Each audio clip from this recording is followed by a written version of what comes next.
before I start the slideshow, I just want to give a shout out to someone very special who's not here yet, Giselle herself, who put this lovely presentation together. So when she arrives, she's running late. She was at a wedding yesterday and is flying in today. And then travel got all derailed. So she'll be here soon, but not soon enough for this presentation.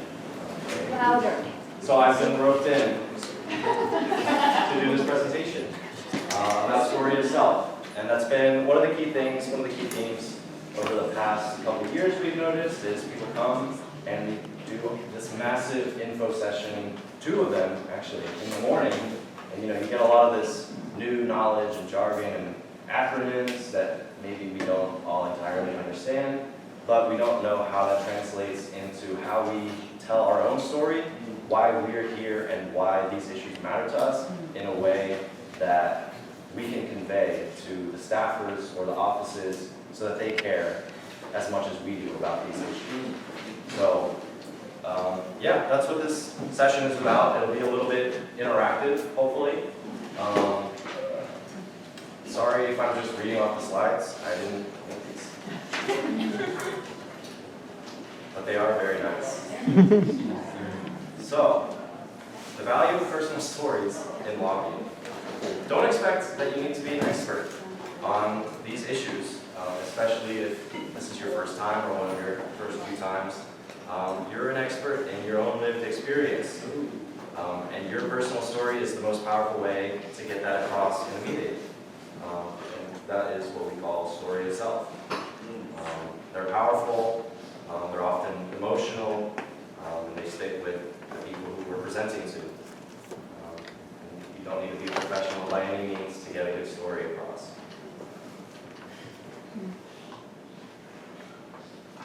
So, how do we do this? Identify your personal stake in the issue at hand. Where are you from? How has this issue affected you? Think of a time that issue illustrates your connection to the nuclear issue, weapons or waste, or how it's affected your community. And then use that to create a story or a narrative to talk about the importance of the issue. And the most important thing is practice. So we'll be doing a little bit of practice during this session.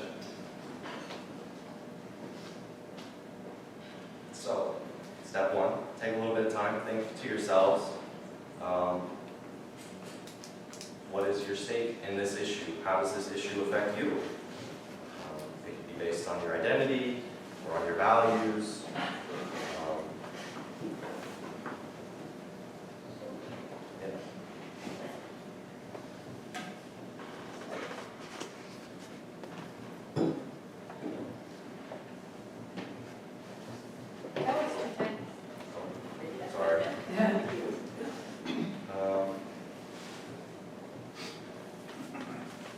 Yeah, I think the important bit is at the bottom, you can argue with your own experience, right? You can say facts or statistics and people can counter with their own, but if you've been personally affected or if someone in your community has been personally affected by these issues, which we're all here and we all have in some way, shape, or form, that's what we want to convey in these meetings. And yeah, your voice matters. And it's the most powerful way to convey those issues to these folks.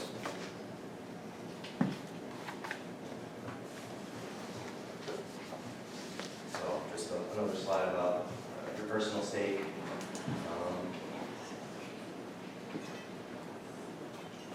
Yeah.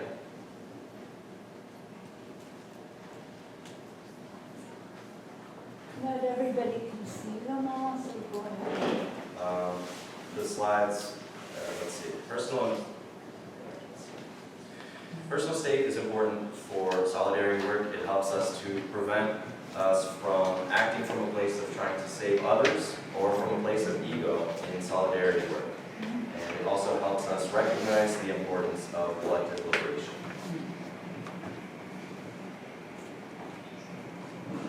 So just real quick,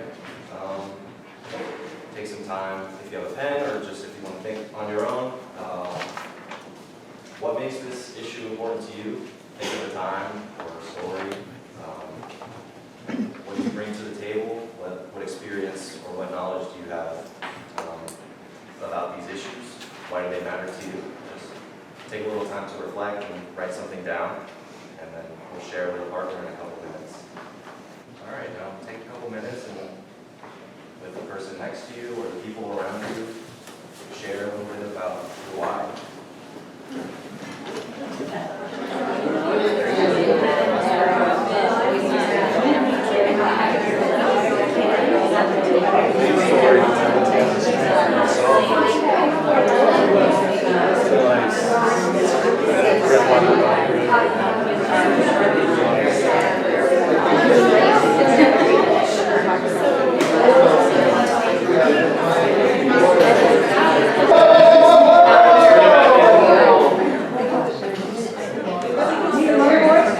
Does anybody want to share really quick?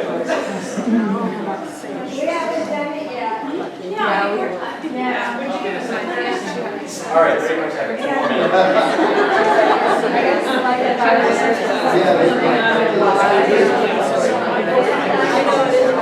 Now we can bring it back. Is that enough time?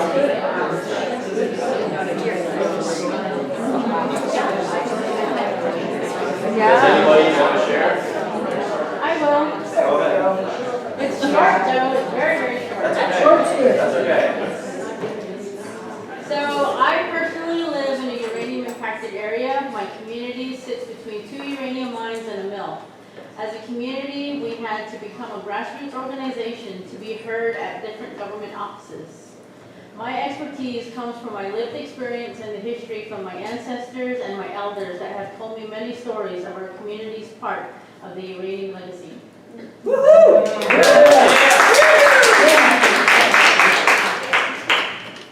That was very good. Amazing. Perfect way to set the tone at a meeting, to introduce yourself and your stories. Next. So, sort of the different ways that you can tell that story is through the story of self, which is about yourself, who you are, why you've been called to this. A story of us, which is sort of us, but also includes other allied groups, other people working on nuclear issues, a shared vision, a shared purpose and goals. And then the story of now, which is that the challenges that we face and the communities face are now, and there are choices that we have to make and that the people in Washington have to make, that we aspire to make. And then that's sort of where you bring in facts, talking points, statistics. And so the whole story comes in combining these 3 things. You talk about yourself, your community, the broader goals, and you back it up with statistics, and that's how you put together a quick pitch or a book, if you would, or just a meeting on the Hill with an office, a congressperson, or with a staffer. Let's see. Okay. I'll read this one out. There's a lot. So, for example, much like Edith. Teresita, sorry. Like she said, similar to here, Giselle put together a great example. I'm a young person who grew up 15 minutes away from Rocky Flats, a nuclear bomb plant that I was never told or taught about.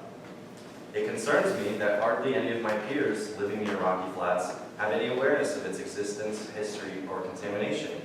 And when I ask people if they've ever heard of Rocky Flats, almost everyone says no. It is important to me that people now are taught the history of what happened there, so it does not get lost in generational memory when it will remain radioactive for another 250,000 years. In the context of the current U.S. nuclear weapons modernization effort, it is important to share the history and experience of my community so these mistakes are not repeated again in another community. And so that'll, point number 1 is you talk about yourself. Point number 2 is you talk about your community. Point number 3 is you talk about what it means for the future, and you bring in a statistic which 250,000 years sounds awful and terrifying. And you wrap it up with a point about why you're doing what you're doing. So, another short free write. Think of a personal story that connects you to this issue. How does the story fit into the larger collective story, sort of the story of us, as you would say, the issue that we're all working towards. How does this story illustrate a problem being faced right now? And then based on your experience and the problems being faced, why are you calling on Congress members to act? So take a few minutes, write some notes down. Listen up, everybody. All right, Susie Bell's going to share this. When I went to the memorial services at Hiroshima and Nagasaki, we had an opportunity to speak to some of the survivors. And one of the stories really hit me hard. This was only about 5 or 10 years ago that I went, so they were 70-ish years old. Could you stand up, please? Yes, yes. And what they said in their presentation was that after the bombing, they were completely ostracized from everyone in the community. No one wanted to have anything to do with them. No one wanted to have their family be impacted for generations because of the impact of the radiation on this person they chose to love and honor the rest of their lives. So those survivors lived their lives as if they were total outcasts. And if I think about that in our society, when we already have enough outcasts, it pains me greatly. Because if something happens, we will be even more disjointed, disconnected, and farther from a true democracy with justice and peace for all. I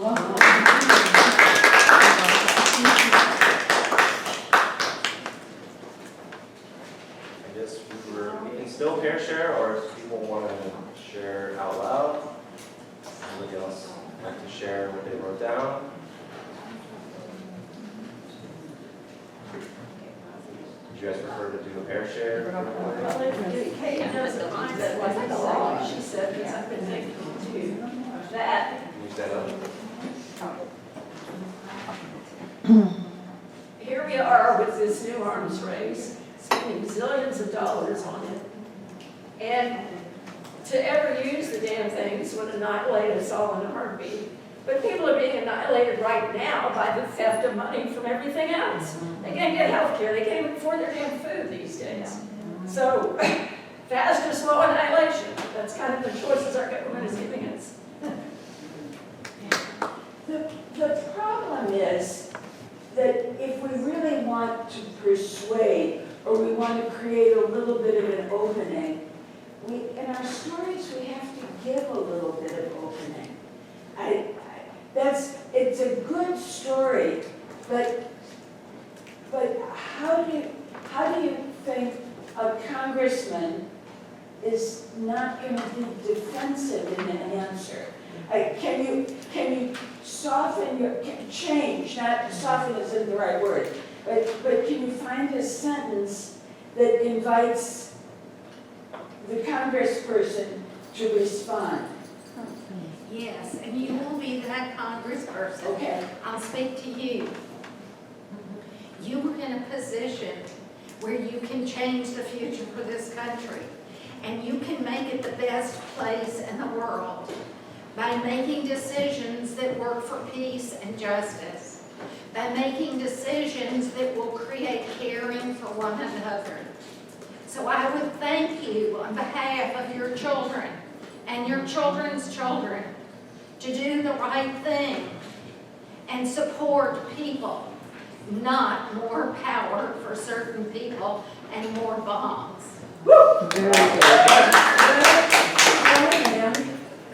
I appreciate your strong feelings, but I find myself puzzled when I listen to you.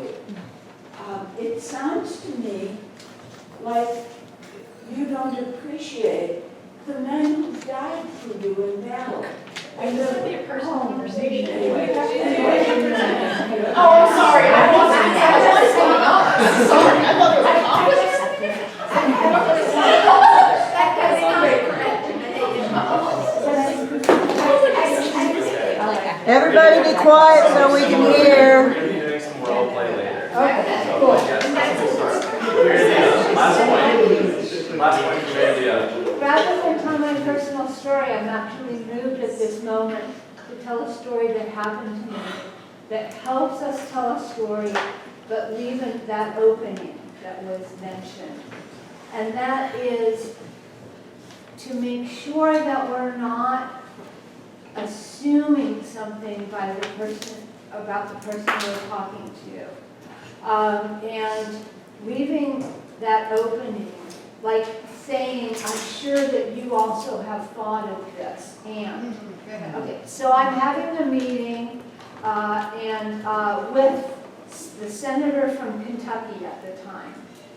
And I'm trying to get him to sign on to the Energy Employees Occupational Compensation Program Act at that time. And I'm talking to him like a human. And all of a sudden, out of the blue, he said, do you know anything about the Fernald plant? And I said, of course, because I'm an AMA, yes, I do. He said, when I was a boy, my Boy Scout troop had a camp out near that plant. And that red and white sign, we thought it was Ralston Purina. And I've always wondered if I received radiation there. So just by being receptive and not too, you gotta push sometimes. And of course he was again. Of course he signed on. But let's not make assumptions about their private experience. We can talk to them about that vote that they did that was wrong and say it's wrong, but I think it'll help us. We do not mitigate what we say, we think, we believe, we feel. I'm not suggesting that.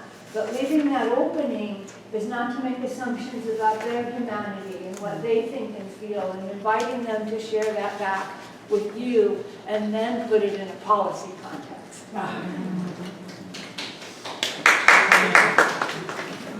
So, sort of to hammer on something you guys have seen a few times today, as the DC Day asks.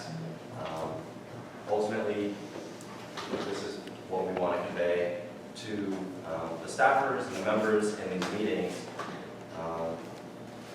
And so part of that is linking, your own story to these asks.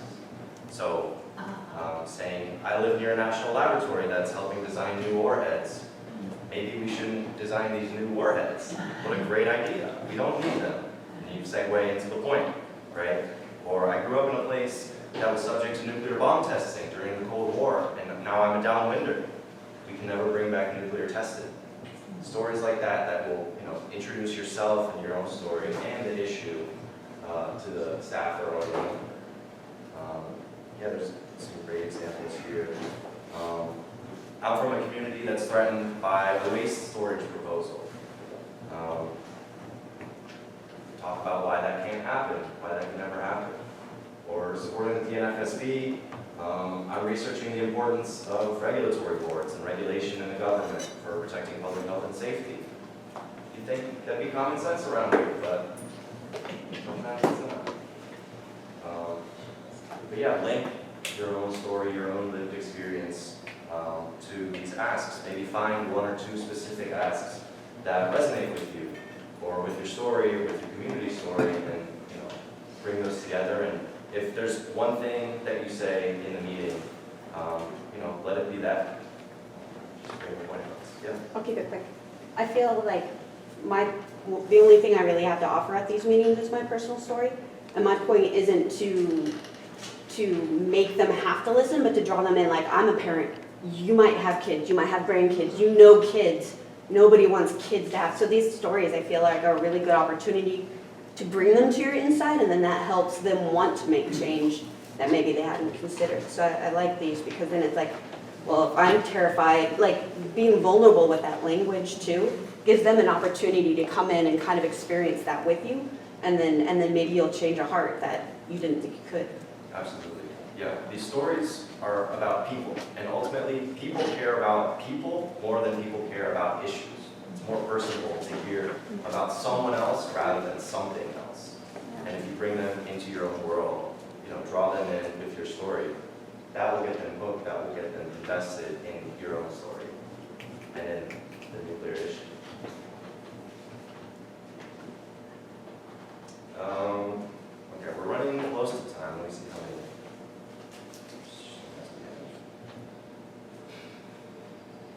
So really quick, let's just do 1 quick minute of a free write. Which of these asks resonate most with you?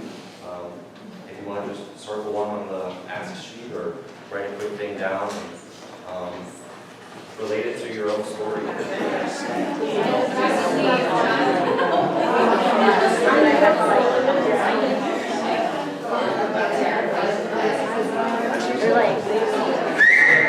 Let's bring it back in. Okay, last couple minutes, last couple points. Last couple tips, if you will. The important thing when you're in these meetings or surrounded by friends here or anywhere else is don't stress about it. It's your own story. Even if you're experienced or if you're new, you're talking to people who represent you. They're supposed to hear you out and listen to your problems. So if anything, be upset with them. Yeah, they're going to hear you out anyway. But try to create that personal connection, draw them in with your story, and I guess be mindful a little bit. We only have 30 minutes in these meetings this week, and there's going to be 3, 4, 5 people in the meeting who are all going to want to share their perspective and their story as well. So when you're in these meetings, you obviously want to share your concerns and your story, but be aware that the other people in the meeting will want to be doing the same. And then finally, a quick note on self-care. This is hard work. It takes an emotional toll, sometimes a physical toll, but it's important work. And speaking openly about your experiences can be traumatic, it can be vulnerable and draining, and especially when it's paired with frustration or anger, with members who might be doing nothing or the opposite of what you may want them to be doing. So it's common to feel tired or just complicated inside. There's a lot of emotions running around this week. So it's important to allow yourself to feel these things, to space your honor, and process all the different emotions this week. And a reminder, thank you for being here. Your voice is important. This organization is beautiful and important, and so are all of you.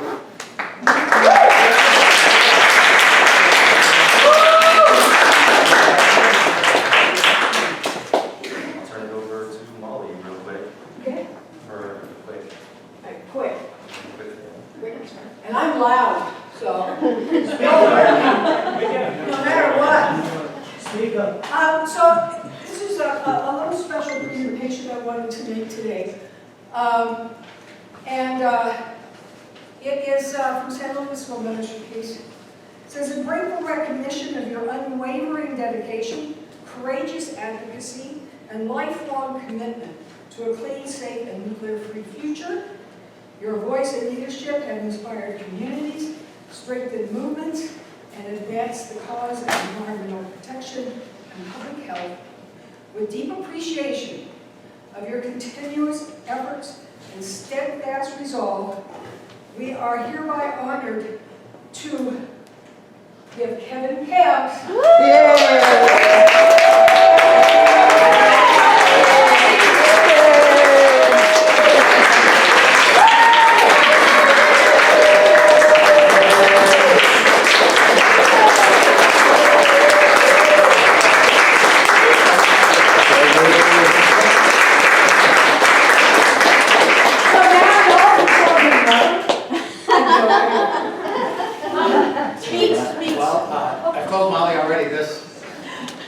my year, now it's made my decade. I'm so honored to be a mother for peace. And speaking of mothers for peace, I don't know if you've noticed, but I put up my mom's memorials on Sunday.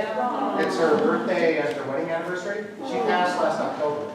So those of you who didn't get to meet her, if you see group photos from the past couple DC days, she's got her red John Lewis Good Trouble sweatshirt on. Oh, So she stands out a little bit.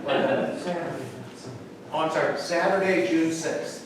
And if you can't be there in person, there is a live stream. And if you can't watch it live, there is a recording link. So positive vibes from afar are welcome. All right.